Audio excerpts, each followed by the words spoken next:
Olá! Outubro e novembro são marcados por duas campanhas fortes no país de prevenção contra o câncer. E essas ações usam cores bem específicas: rosa para a mama, o azul para a próstata. Sim, falar sobre a prevenção nesses meses é muito importante. E o recado hoje vai para homens e mulheres. O câncer de próstata, por exemplo, é a segunda principal causa de morte por câncer em homens, ficando atrás somente para o pulmão. Já o câncer de mama é o que mais acomete mulheres em todo o mundo e hoje ocupa a primeira posição em mortalidade por câncer entre as mulheres no Brasil. No programa de hoje, a gente vai receber dois convidados, um para falar sobre o Novembro Azul e o outro para falar sobre o Outubro Rosa. Aqui conosco, para o primeiro bloco, já estamos com a mastologista Laquimê Mangueira. Ela é professora e pesquisadora da UFPB, mastologista do Hospital do Câncer Napoleão Laureano e membro titular da Sociedade Brasileira de Mastologia. E no segundo bloco nós vamos conversar com o médico urologista Rafael Mourato. Ele é formado pela Universidade Federal do Paraná, tem experiência no tratamento do câncer em urologia, em especial com a cirurgia robótica. Então fique ligado que o Câmara Aberta está começando agora.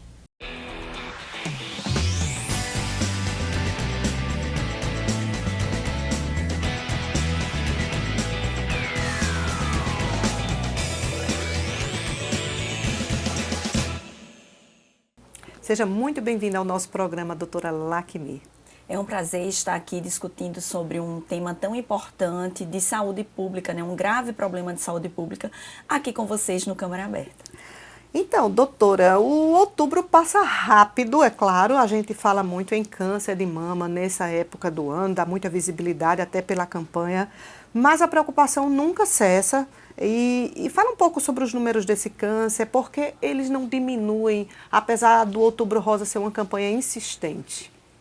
É verdade. Outubro, rosa, para a gente debater sobre esse tema, mas é importante a gente lembrar que a gente tem que discutir sobre isso o ano inteiro. Os números são alarmantes. Só no Brasil nós temos mais de 63 mil casos estimados para 2023. E aqui na Paraíba, quase 1.200 casos, 1.180 casos estimados para 2023. Olha isso, são números que de certa forma são assustadores. Aí a gente vê medo, preconceito, dificuldades no acesso aos exames para quem não tem um plano de saúde. Mas quais os fatores que levam muitas mulheres a esquecerem essa prevenção anual na sua análise, doutora Laquimê? O câncer, na verdade, é um tabu desde muitos anos, Nós estamos vindo de uma época que as pessoas nem falavam a palavra câncer, falavam aquela doença. Hoje tudo já vem mudado e é por isso que a gente faz mais diagnóstico, faz mais tratamento dessas mulheres, mas essas mulheres ainda morrem muito por câncer de mama. Só em 2019 nós tivemos mais de 18 mil óbitos no Brasil por câncer de mama. Isso é decorrente de quê? Às vezes a própria mulher tem receio de procurar um médico, às vezes ela quer procurar um médico, mas ela não tem acesso aos serviços de saúde, às vezes reside longe, cidades onde não tem mamógrafos. Nós temos um número de mamógrafos razoáveis aqui na Paraíba, mas às vezes o deslocamento dessa mulher para realizar esse exame, às vezes isso não é possível. É uma dificuldade muito grande. É uma dificuldade, Ainda também a qualidade de mamógrafos, que são mamógrafos públicos, que às vezes provocam falsos diagnósticos, porque os médicos às vezes se queixam muito disso, da necessidade de se modernizar essas máquinas para que essas mulheres não cheguem com câncer avançado quando deveria ter sido identificado lá atrás, no comecinho. É isso mesmo, a mamografia é o nosso padrão ouro para o diagnóstico. Nenhum exame, nós temos exames complementares, como ultrassonografia ou ressonância magnética das mamas, mas nenhum desses exames substitui a mamografia, porque a mamografia vê lesões do câncer de mama que os outros exames não conseguem detectar. Mas nós precisamos de um número de mamógrafos razoáveis que temos, mas a gente precisa de mamógrafos de qualidade, para não deixar passar essas lesões despercebidas. Doutora, existe uma idade onde as mulheres são mais suscetíveis ao câncer de mama? Quando começar o monitoramento? A faixa etária do rastreamento é a partir dos 40 anos anualmente. O que é rastreamento? Quando é que uma doença é considerada para ser rastreada? Ela tem que ser autoincidente, que é a situação do câncer de mama. Ela precisa ter um exame com custo barato, que é o caso da mamografia, e a realização desse exame tem que fazer um diagnóstico que impacte essa mortalidade, que é o caso do câncer de mama. Se a gente faz a mamografia em tempo hábil, faz diagnóstico precoce, a gente consegue cura de até 98% dos casos. Sim, mas quando a mulher tem menos de 40, ela significa que ela não precisa fazer tantos exames, só se ela detectar ali no autoexame alguma lesão, algum tipo de diferença ali? Nós temos a faixa etária de maior risco entre 50 a 69 anos, mas a partir dos 40 esse risco já vem aumentando. Abaixo dos 40 essa incidência é menor do câncer de mama, mas ela existe. Nós temos casos aí públicos de artistas com 19 anos com câncer de mama. Eu tenho um paciente com 20, 23 anos, 26 anos com câncer de mama. A mamografia não está indicada nesses casos. Por quê? Porque é um exame de rastreamento. Como a incidência é menor, a gente não utiliza. E é um exame que não consegue detectar muita coisa numa mama muito jovem. Então, nessa faixa etária, a gente indica a realização do exame clínico das mamas com um médico especialista. A gente indica o autoexame como para autoconhecimento do seu corpo. E se tiver qualquer alteração, tem que procurar imediatamente um médico. Ou seja, a ultrassom, né, também. A ultrassom, ela pode É um ser exame complementar para diagnosticar nessa faixa etária. Exatamente. Foge dessa regra as pacientes consideradas de alto risco, que são aquelas pacientes que têm casos familiares de câncer de mama, e para essas pacientes a gente começa a realizar a mamografia 10 anos antes da idade que o parente teve o câncer de mama. Não é a idade 10 anos antes, aos 30, porque o rastreio é mais comum a partir dos 40. É 10 anos antes da idade que o parente teve. Então Isso mesmo. É importante observar essa informação, viu, minha gente?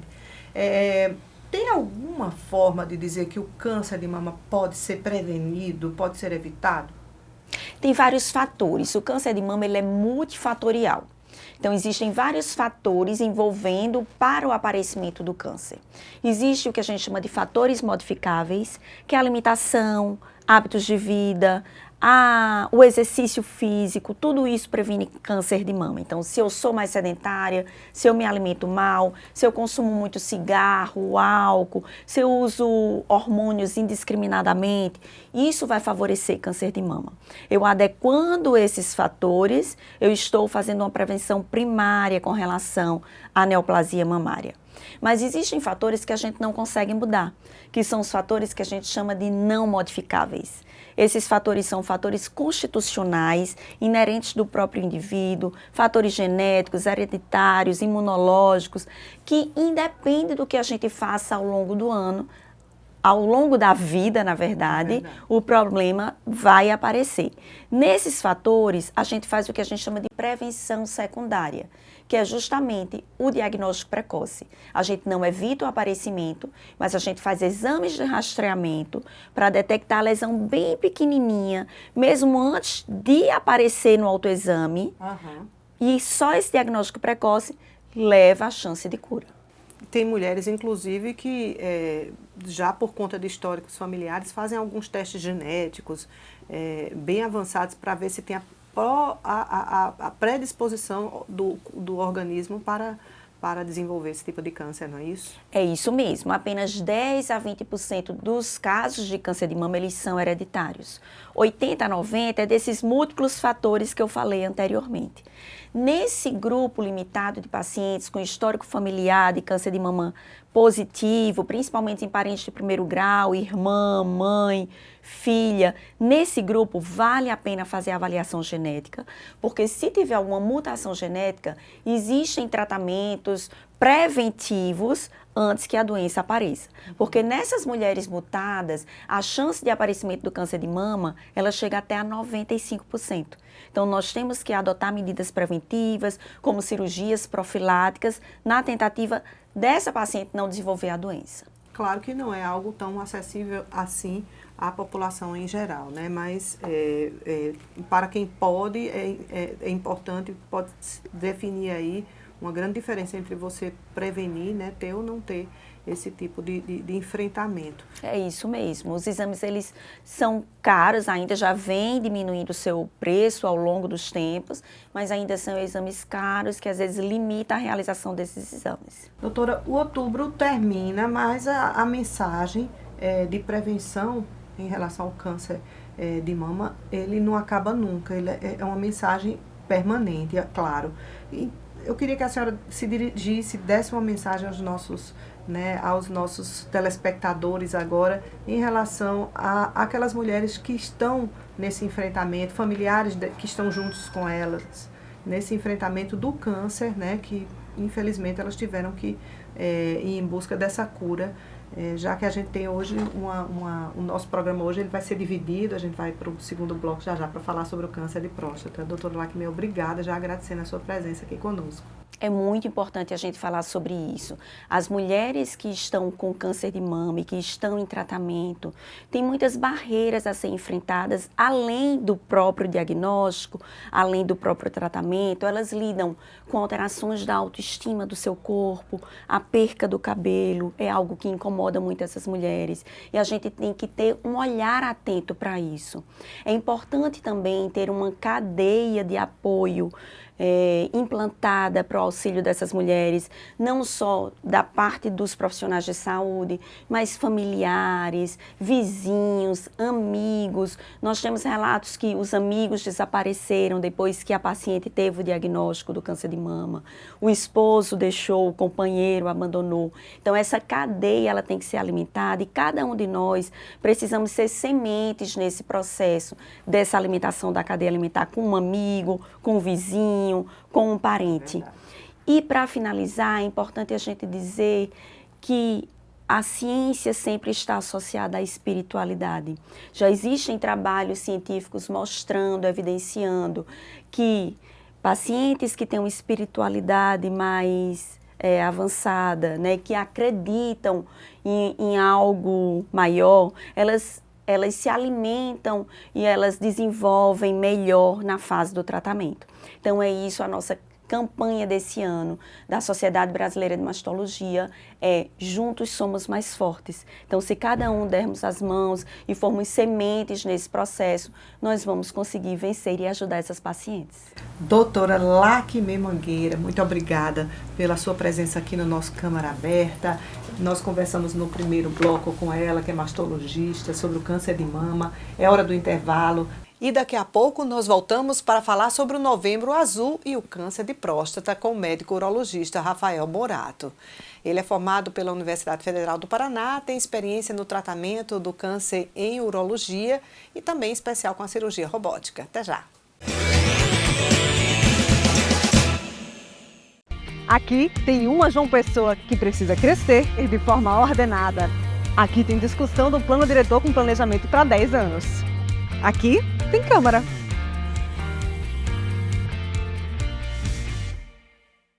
A Cultura da Paraíba em Alta, um programa intimista apresentado pelo Mestre Fuba. Ele começou a exercitar a sua arte nas redes sociais. Eu dei um coice na engenharia pra fazer teatro, música e poesia.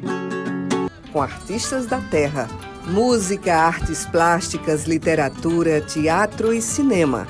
O Jardim Cultural da Paraíba aqui, na TV Câmara, às 7h30 da noite, toda sexta-feira.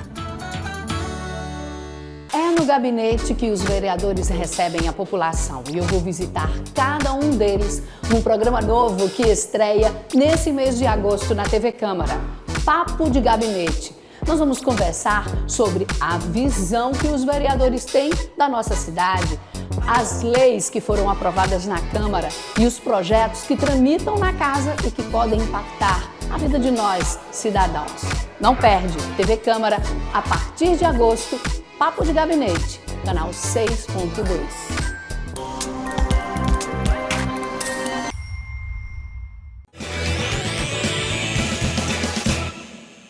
O Câmara Aberta está de volta com o nosso segundo convidado. Falamos no primeiro bloco sobre o Outubro Rosa, o câncer de mama. E agora aqui conosco o médico urologista Rafael Morato para falar sobre o Novembro Azul e o câncer de próstata. Seja muito bem-vindo ao nosso programa, doutor Rafael. Muito obrigado, Michele. É um prazer estar aqui no Câmara Aberta, trazendo informação para a população que nos assiste. Pois é, os homens ainda têm muito medo e preconceito em relação aos exames preventivos no geral. O senhor acha que isso contribui para os números crescentes do câncer de próstata? Na verdade, os homens, apesar do preconceito e da importância de nós virmos a público falar sobre isso e quebrar esse tabu, o que eu tenho percebido é que no Nordeste, no Brasil de uma forma geral, esse preconceito tem sido cada vez menor. A conscientização dos homens, mesmo dos homens das regiões mais distantes, da cidade do interior, eles têm ido ao urologista e sim, têm buscado o atendimento e têm se quebrado esse tabu em torno do exame, que é o exame do toque, para o diagnóstico do câncer de próstata. O aumento do número de diagnósticos muito provavelmente está relacionado a isso. Cada vez mais que os homens procuram mais esse auxílio, essa assistência médica, com certeza o número de diagnósticos vai aumentar e nós teremos a possibilidade de curar mais homens que sofrem ou convivem com câncer de próstata. Quer dizer, antes assim, existia uma dificuldade ou um preconceito e isso acabava que o câncer não deixava de aparecer por causa disso, acabava que levava à morte. Sem dúvida. O câncer de próstata é uma doença que ela, quando diagnosticada precocemente, no início, a chance de cura ela atinge em torno de 98%. Por outro lado, esses homens que têm por algum preconceito, não procuraram ajuda, Michele, ou não se submeteram à avaliação de um urologista, quando descobrem essa doença em um estágio avançado, a chance de cura cai para em torno de 5%. Ou seja, muito provavelmente ele irá morrer dessa doença. É muito importante, então, essa prevenção. Existe uma idade padrão para surgirem, assim, os primeiros sinais desse câncer? Que sinais são esses que a gente pode relembrar aqui para as pessoas? Então, Michele, esse é um dos motivos principais dos urologistas, a gente como Sociedade Brasileira de Urologia, vir fazer essa campanha todos os anos, porque é uma doença que ela não tem sintomas. Então, na grande maioria, silenciosa, é né? muito silenciosa. Então, na maioria dos pacientes em que eu faço o diagnóstico de câncer de próstata, a primeira surpresa do homem é: doutor, mas eu não sentia nada, eu nunca tenho minha vida normal. Então, é a doença silenciosa que ela só vai ter sintomas quando ela já está numa fase muito avançada, ou seja, quando a doença, como se diz popularmente, já se espalhou, ou como na medicina, quando a gente diz quando já existem metástases, ela já está nos ossos, no fígado, no pulmão, tá? Então, não tem sintoma. Por isso que todos os homens, então voltando para a pergunta da idade, Sim. Homens que têm a partir de 50 anos devem fazer exame do PSA, que é o exame do sangue, para saber sobre o câncer de próstata, e a consulta com o urologista para um exame do toque. Nos casos de homens que têm pais, irmãos ou avós que tiveram câncer de próstata, eles devem começar esse exame aos 45 anos. Mais cedo. Sim, esse é o meu caso, Michele. Por exemplo, o meu pai teve câncer de próstata e eu, aos 45 anos, devo sim me submeter ao exame do toque, fazer o PSA, porque sabidamente tem uma chance maior de ter essa doença do que as outras pessoas. Existem aí fatores de risco que aumentam aí as chances de desenvolver a doença, como esse que o senhor falou, outros fatores de risco? Claro que a genética, ela já aponta como sendo um fator, né? É bem importante a parte genética. Quem tem pai ou irmão que teve tem 30% de chance mais de ter do que a população no geral. Mas outros fatores como obesidade, quem tem obesidade tem mais chance de ter câncer de próstata.